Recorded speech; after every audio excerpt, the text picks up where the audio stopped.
Hey guys, welcome back. Right, okay, so today I thought I'd answer a community question I've seen going around. I've watched a couple of videos now, and it's a really great question that comes from David Retro Games Played Badly. And it is basically, what are your 10 favourite games that you have discovered whilst collecting? And I thought, what a great idea for a question, because, you know, we've all been collecting for a long time, for several years now. And I know myself, I've found several games now that I was never aware of when I was growing up, and that have really impressed me and have been great games and I enjoy playing. And I thought, you know what, that's a brilliant idea, so I'm going to have a crack at that. So it took me a while, it's taken me about a week to put this list together, because I was trying to think of games that really blew me away and were a really pleasant surprise when I found them. And trying to whittle them into 10 is quite tough. So the first game I'm going to go with, some of these I've owned all of them at one point in my life, but unfortunately now I don't own a lot of them. But, you know, the ones I have got, I'll show you, otherwise I won't. Pretty obvious, isn't it? So first one is going to be a game that I found very early on in my collecting when I was buying for the Super Famicom back in the early 2000s. And that game is Final Fight Tough, otherwise known in the West as Final Fight 3. And I was blown away. I still remember how I found out about this game. I was searching on the web for games to try and find out what was available for the Super Famicom besides the obvious games that I was aware of. And I remember talking to, I think his name's Lee, he runs a website called videogameimports.com, and he was the one that told me, because I can't remember exactly how it went down now.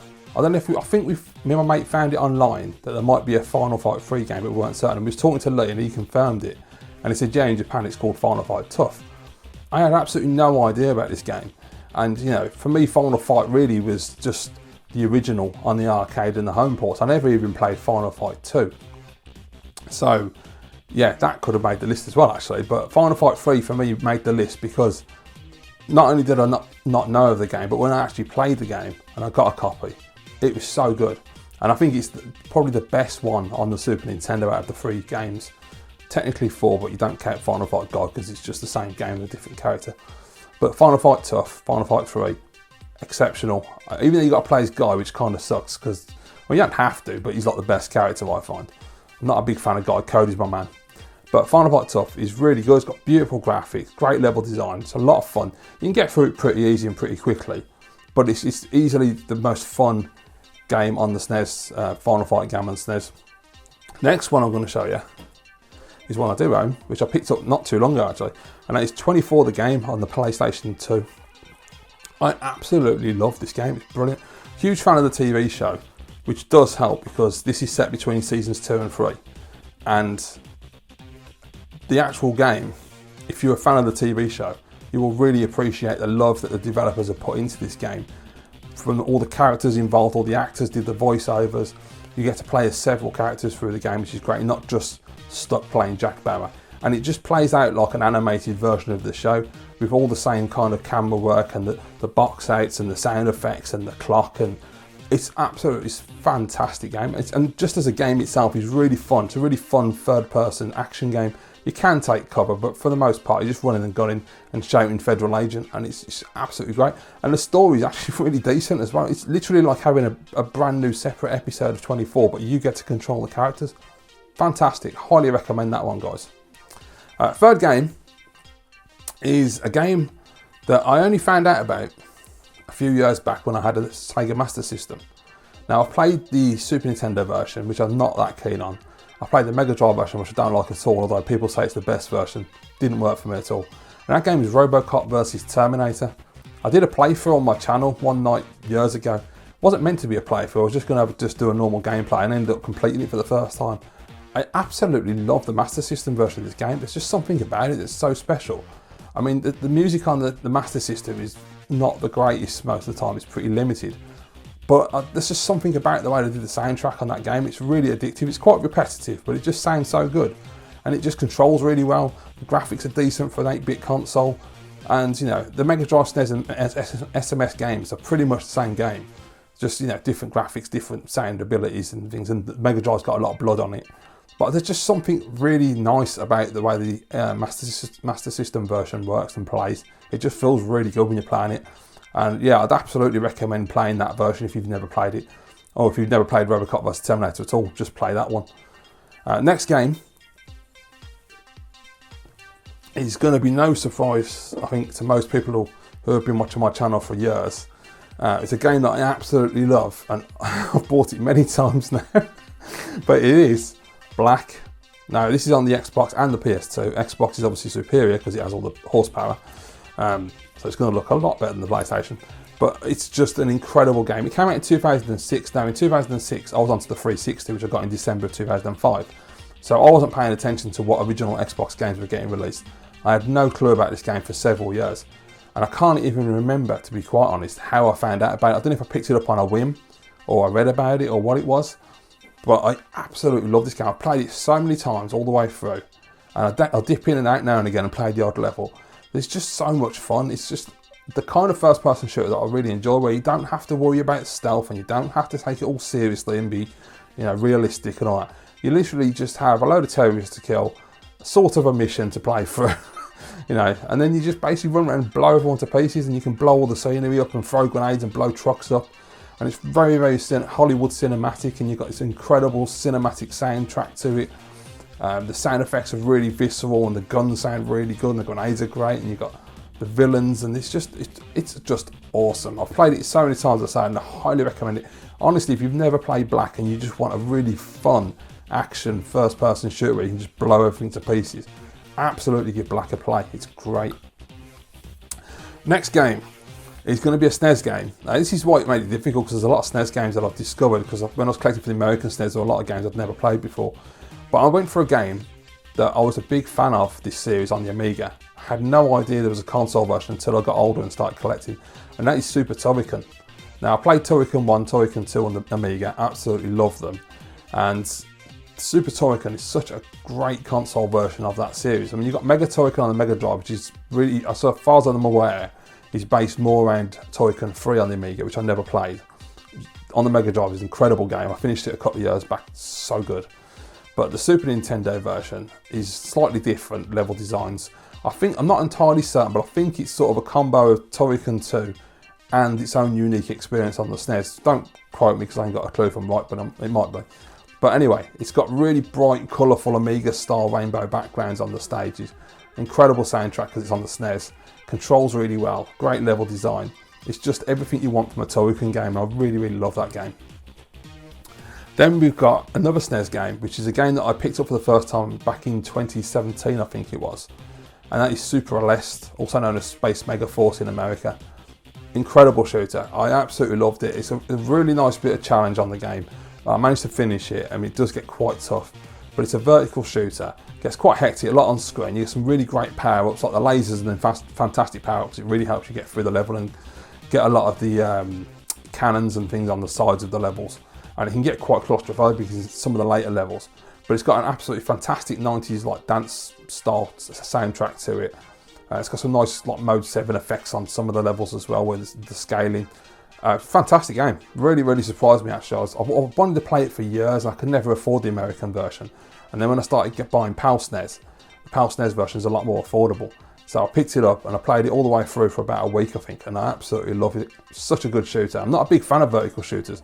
I've always been a horizontal guy, but that one is without doubt one of my favourite vertical shooters.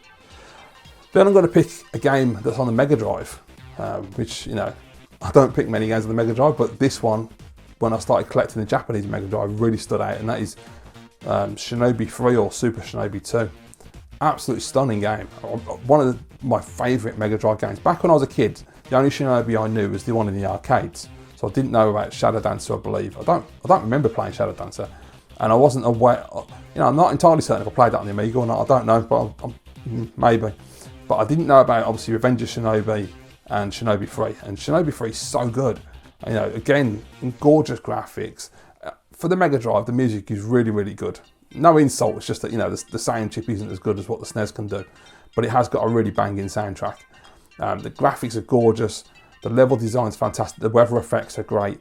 The bosses are really cool. I've not managed to finish it. I find it quite difficult in places. But yeah, I've really enjoyed it. And Double Jump's still a bastard, no matter which Shinobi game you play. But I really like Shinobi 3 a lot. I think it's definitely one of the top tier Mega Drive games. Next one is a game that is on the PlayStation 2. Unfortunately, I don't own it at the moment, but I will definitely be picking it up when I find a copy. I might even go on eBay at this point because I really want to play it again. And it's called Cold Winter. Now, I'm sure that some people watching my channel would have predicted that before I even said it, because I do bang on about this game a bit. I picked it up a few years back now, I can't remember exactly when. Had no idea what it was, I just knew it was a first-person shooter. And it absolutely gripped me. It's just an incredible game. For the era, considering the graphics and everything, the storyline as well. Man, I didn't expect such a good storyline from that era of gaming, because this is still the early stages of doing what we do now with the interactive movie style games. Cold Winter's fantastic. It's got a really good story with a heartbreaking moment later near the end, which just crushed me completely. And the game is really fun. You get some great weapons, great level design. Graphics can look a bit rough, but you know, it is the PlayStation 2. But yeah, it's great. I really love Cold Winter, and I'll just evangelise that game until I'm dead, because if you've never played it and you like first-person games, and especially with a good storyline, please pick up Cold Winter. It's really cheap and it's brilliant. Next one is a game I finished, I think it was last year actually, for the first time, and that is 007 From Russia With Love. This game really surprised me actually. I played it years ago when I had an Xbox collection, but I never really got anywhere. I got stuck. There's a bit where you have to lower a boat down, and while you're doing it, you're using a winch, and you have to do it bit by bit because there's enemies coming, you have to defend the area, and I could never do it.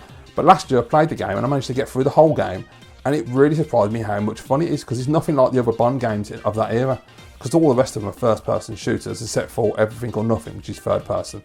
But this one's third-person, and it's great. I love the fact that they decided to not keep it with Pierce Brosnan as well. They went back to Sean Connery and did an old Bond, and it's just a really fun run and gun. It's got beautiful graphics, gorgeous effects, great music, nice variation in the gameplay. So you're not just running around taking cover and shooting people, you're also using the jetpack, and you're on a boat, and you're driving cars.